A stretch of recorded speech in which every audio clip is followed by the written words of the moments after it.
నా పార్టీ కాంగ్రెస్ పార్టీలో 30 ఏళ్ళుగా పనిచేసేదానికి నాకు ఒకటే ఉంటే కూడా మాకు తెలిసి పడారంటే మీకు ప్రపంచం అంతా తెలిసి పడారంటే గని మైనింగ్ అని. కానీ ఆ ఇంట్లో కూడా నన్ను మేయర్గా ఎన్నిక చేసిన నా పార్టీ కోరుకుంటూ సంతోషం. రాములన్న ఈ ఏజ్లో మాకు తాతగా ఏజ్లో అయింది, కానీ ఆయన పడే కష్టం ఆ టీం ఎందుకంటే మాకంతా చూసుకుంటాను. కర్ణాటకలో ప్రతి ఒక్క దగ్గర పోతాను, చిక్కబళ్ళాపూర్, మంగళూరు, మైసూరు, బళ్ళారి. నేను చెప్తానన్నా నాకు మీరు తండ్రుల సమానంగా ఉన్నారు. నేను మీకున్న జిద్దులో మన యువకులు ముందు రావాలి. మేము మన సత్యన్న కానీ మన జయరాం అందరూ ప్రతి ఒక్కరికి ఉండేదంటే కులం మీద అభిమానం, కులం మీద గౌరవం, కులం మీద ఇది. ప్రతి ఒక్క కులం ఆ కులం మీద గౌరవం అభిమానం ఎప్పుడు పెంచుకుంటామో ఆ కులం పుట్టిన సార్థకమవుతుంది. మనిషి చావు పుట్టు రెండు ఉంటాయి. ఆ చావు పుట్టులో మేము ఉండే మనం ఉన్నప్పుడు మన ఏమంటే మన పిల్లలకి ఏమి ఇస్తున్నాం, మేము మా సమాజాన్ని ఏమేమి ఇస్తున్నాము ఇచ్చిపోవాలి. అంటే మనం పని చేస్తే ఆ పిల్లలు కూడా బాగుంటారంటూ నాకు ఒక అవకాశం ఇచ్చినారు. నాకు చాలా సంతోషమైంది. ఈ ముందు సందర్భ ನನಗೆ ಬಹಳ ಸಂತೋಷ. ಯಾಕಂದರೆ ನನಗೆ ಬಹಳ ಖುಷಿ. ಆ ಸಮಾಜದಲ್ಲಿ ಹುಟ್ಟಿದ್ದೀನಿ, ಆ ಸಮಾಜಕ್ಕೆ ಜೀವನ ಮಾಡ್ತಿದ್ದೀನಿ, ಆ ಸಮಾಜಕ್ಕೋಸ್ಕರ ಏನಾದರೂ ಮಾಡೋಣ, ఆ సమాజకోసం ఏదైనా ಇವತ್ತು ఇదెಲ್ಲ ఈ రోజు ఇదంతా చూస్తున్నాము. ప్రతి ఒక్కరూ మా సమాజం పడుతుండే కష్టాలు, మా సమాజకు అన్యాయం, మా సమాజంలో అవుతున్న దౌర్జన్యాల గురించి చెప్పినారు. దయచేసి మనం దానికి ఎగిరిపోయించాలి. అందరూ మనం సాధియాల, లేకుంటే ముందు మన జనాంగానికి ఏం మిగిలేదు. కానీ ఉత్తర భారతంలో అక్కడ పోతే అంటాం యాదవులని. మాకు ఇక్కడ కర్ణాటక, ఆంధ్ర, మహారాష్ట్ర, తమిళనాడు, కేరళలో మాకేమంటే హైదరాబాద్లో బలం ఎక్కువ. మాకు అంటాం హైదరాబాద్లో యాదవం మీ పాటలు, మీ ఆ సంబరాలు, ఆ జాతర చూస్తుంటే చాలా సంతోషం. హైదరాబాదే మాకు ఈ దక్షిణ భారతంలో హైదరాబాద్లో పులిపిట్ట యాదవులకి చాలా ఇష్టం. మేల్కొంటూ మమేకం చేసిన అనునిత్యం నేనున్నాను. ఈ రాష్ట్రంలో కాకుండా చుట్టుపక్కల రాష్ట్రాలలో, దక్షిణ భారత రాష్ట్రాలలో ఖచ్చితంగా అందరి కోసం, యాదవ్ కోసం కష్టపడుతున్న వ్యక్తి ఈ రోజు ఒక ఏజీ అయినా గానీ ఒక యువకుల్లాగా కొట్లాడుతున్నాడంటే అది రాములన్నకే ఘనకార్యం. ఎందుకంటే ఆ రోజు కృష్ణుడు అని చెప్పుకోవడానికి ఎంత ఉందో ఈ రోజు యాదవుల కోసం కష్టపడుతూ మరొక కృష్ణుడు చెప్తున్నా. ఎందుకంటున్నారంటే ఈ రోజు ప్రతి ఒక్కరికి ఎక్కడేం జరిగినా యాదవులు వస్తున్నారు. యాదవులు వస్తుందంటే ఒక రాములన్ననే. ప్రతి చిన్న విషయమైనా పెద్ద విషయమైనా ఖచ్చితంగా రాములన్న వస్తుంది. కాబట్టి ఆయనకు ఆరోగ్యాలు ఇవ్వాలని మర్యాద దేవుడిని ప్రార్థిస్తూ ఈ అవకాశం ఇచ్చిన పెద్దలందరికీ ధన్యవాదాలు తెలియజేస్తున్నాను. జై యాదవ్, యాదవ్ ఐక్యత. మరి అదేవిధంగా అనేక ఈ దేశంలో యాదవుల పాత్ర ఒక గణనీయమైన చరిత్ర గలదు.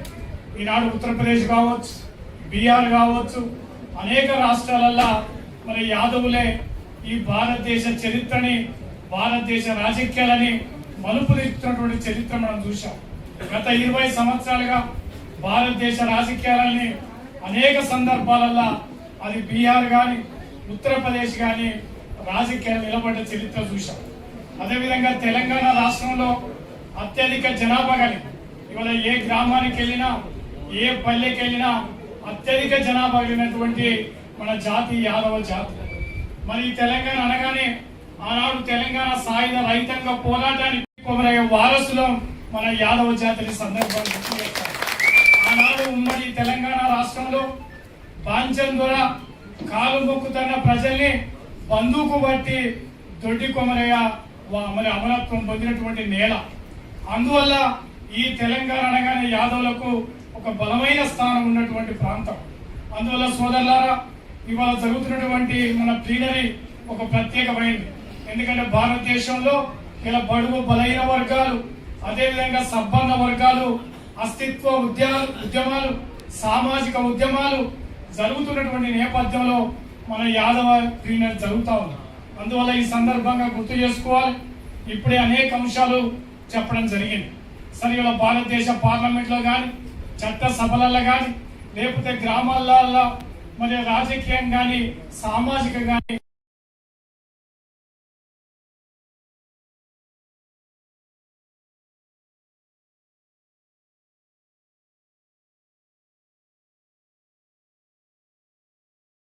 ఆధిపత్యాల శక్తులు ఉండడం మూలంగా ఇవాళ మనకు చట్ట ఇప్పటికీ మన అందరూ చాలా సబ్జెక్ట్ చెప్పారు, దాన్ని రిపీట్ చేయగానే ఇప్పటికీ నీతి, నిజాయితీ, న్యాయం, ధర్మం మోస్తున్నటువంటి కులం ఏంటిదంటే మన యాదవులు. రెండవది బ్యాంకులు కానీ సహకారం అప్పించేటప్పుడు నాకు చిన్నప్పుడు ఒకటి గుర్తుంది. ఒక సాహస్పేట్ల అనే ఊరుడే మా తాత గొల్లు పెడుతుండే, బాగా ఊరందరికి అప్పులు ఇస్తుండే. కానీ కింద ఆయన కూర్చుంటుండే, అప్పులు తీసుకునే రేట్లు వచ్చి కుర్చీల మీద కూర్చుంటుంది. అప్పుడే నేను ఎదురు తిరిగినాను. అదే నువ్వు ఊరందరికి అప్పు ఇస్తావు, నాతో కాగితాలు రాపిస్తావు, అప్పు పత్రాలు, కమిషన్ రోడ్లు, నువ్వు కింద కూర్చుంటావు, పైన కూర్చుంటావు. రెండవది మస్తు పైసలు రే, మళ్ళా గొల్లకాడికి పోతావు. గొల్లకాడికి పోతే ఎంత రిస్క్ ఉంటుంది తెలుసా?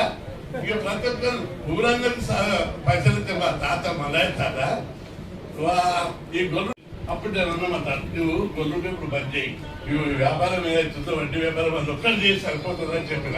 ఆయన పాలన ఉండేది కాదు. ప్రతి నిమిషాన్ని కృషివరుడు. అట్లా మన కులంలో ప్రతి ఒక్కరు కృషి చేస్తారు, కష్టపడతారు తప్ప కూర్చొని తినే జాతి కాదు. అయితే సహకారం చెప్తూ డైవర్ట్ అయింది.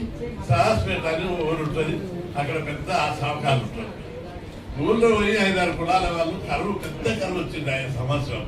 నేను అనుకుంటూ 44-45 ఆ ప్రాంతం వచ్చి నేను చాలా చిన్న, నా 3వ తరగతి 4వ తరగతి కూడా లేను. ఆయన పోతుంటే బిస్కెట్లు, పండ్లు, చాక్లెట్ ఇప్పిస్తారని మా తాతయ్య పోతుంటే పోతే ఆ ఊళ్ళో 4గురికి రెడ్లకి ఎవరికి అప్పులు ఇస్తలేరు వాళ్ళ కమిషన్.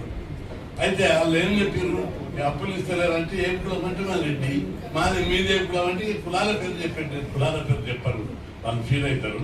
అయితే వాళ్ళ కులాలకి నేను అప్పు ఇవ్వమని చెప్పారు. మన తాతను మాకు ఇస్తలేరు, మేము అంటే ఇస్తారేమో అన్నారు. పోతే ఆయన మేము గొల్లోళ్ళము, మాకు ఈ అప్పు కావాలంటే నేను వాళ్ళందరికీ అప్పిస్తా కానీ నువ్వు జిమ్మేదారు ఉన్నారని చెప్పాను. అప్పుడే 5 మందికి అప్పు ఇచ్చింది. ఆ కాలంలో 500 అంటే 500కే ఇక్కడ పుట్టాం.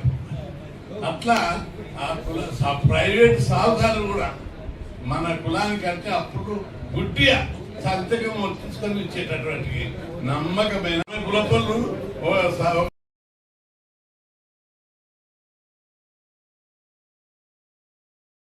లేదా, ఆ కంపెనీ పెడితే లాభం ఉంటుందా లేదా, ఆ వ్యాపారాలు చేస్తే లాభం ఉంటుందా లేదా, ఎందుకు ఈ కారం రొట్టె ఈ గొర్రెకాడికి కొంత దాదాపు కానీ మనోళ్ళు ఆలోచిస్తారు. పెద్ద కులపళ్ళు ప్లాన్ చేస్తూ ఉంటారు, పెద్ద పెద్ద లోన్లు తీసుకోవాలి, ముంచాలి, పైకి రావాలి. అట్లా వాళ్ళు చాలా స్పీడ్ గా డెవలప్ అయ్యారు. మనోళ్ళందరూ నాకు ఒకసారి సంతోషపరుస్తారు. ఈ నీతి, నిజాయితీ, న్యాయం, ధర్మం బతుకున్నదంటే మన కులమైనతోటే బతికిస్తుండ్రు. భగవంతుడు ఈ కులానికి పెద్ద ఇంజక్షన్ ఎక్కించి పంపిండని చెప్పి సంతోషపడతాడు. అందుకే మీ అందరికి నేను మనం చేసింది ఏంటంటే, ముంచొద్దని చెప్పగానే లోన్లన్నీ తీసుకోవాలి. కులం డెవలప్ కావాలంటే ఎట్లా డెవలప్ అవుతుంది? ఆర్థికంగా డెవలప్ కావాలి. ఆర్థికంగా పైసలు సంపాదించాలి, బ్యాంకు రుణాలు, గవర్నమెంట్ ఇచ్చే స్కీమ్లు, ఎక్కడ అవకాశం ఉంది అక్కడ వృత్తి మార్చాలి, వ్యవసాయం మార్చాలి, ప్రతి రోజు పద్ధతులు మార్చాలి.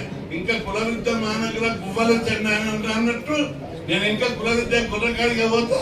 వాళ్ళు మంచి బిజినెస్ ఉన్నది కానీ మళ్ళా సైడ్కి వెళ్ళిపోవాలి. రియల్ ఎస్టేట్ చేయాలి, వ్యాపారాలు చేయాలి, బ్యాంకులో తీసుకోవాలి. మీకు ఏమైనా ప్రాబ్లం అయితే చెప్పు, బ్యాంకులో బెదిరిస్తా, నా పేరు చెప్తే రాస్తారు. మీరు పోలీసులలో కానీ తహసీల్ ఆఫీసులో ఉండి, కలెక్టరేట్లో ఉండి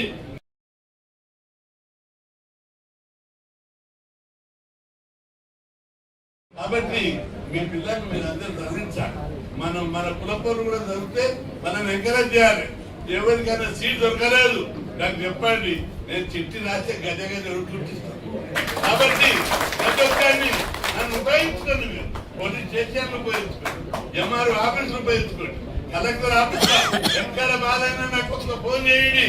గజ దాటించి మీ పనులు ఏంటంటే చేస్తా.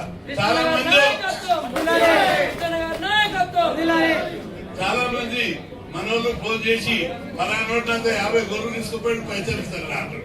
ఎమ్మడి ఆ కట్టుకోళ్ళకి ఫోన్ చేసి ఏమిటా నువ్వు పైసలు ఇస్తారంటే తమాచున్నారు. అదేవిధంగా గొర్రెలను పోలీసులు మార్చుకోపోయారు. అట్లాంటి ఎన్ని కష్టాలు రాండి. పోలీస్ స్టేషన్లు ఇబ్బంది వచ్చినా నా పేరు చెప్పండి, ఫోన్ చేయండి, తప్పనిసరి మీకు నా పేరు ఉపయోగపడుతుందని మీకు మద్దతు చేస్తున్నా. మన కులాన్ని విద్య ద్వారానే మన కులాలు డెవలప్ అవుతాయి. నేను ఈ రోజు మైక్ పట్టా, ఈయనే కాదు అసెంబ్లీలో చీఫ్ మినిస్టర్ పొదరిని చంద్రబాబు ప్రకటించాడు, చదువుకున్నందుకు ప్రకటించాడు. మా అన్న చదువుకోలేదు, వ్యవసాయం చేస్తున్నాడు, లక్ష కట్టుకొని పొలాలలో పనిచేస్తున్నాడు. తేడా ఏంటిది? నేను చదువుకున్నా కాబట్టి ఈడ ఇంత పైకి రాలేదు. నా చుట్టూ పదవులు ఇస్తామని అన్ని పార్టీలు నా చుట్టే తిరుగుతాయి. నేను ఎమ్మెల్యే ఇస్తా, నేను చీఫ్ మినిస్టర్ చేస్తా, నేను ఎంపీ చేస్తాను, పార్టీ తిరుగుతాయి. ఎందుకు? చదువుకున్నా.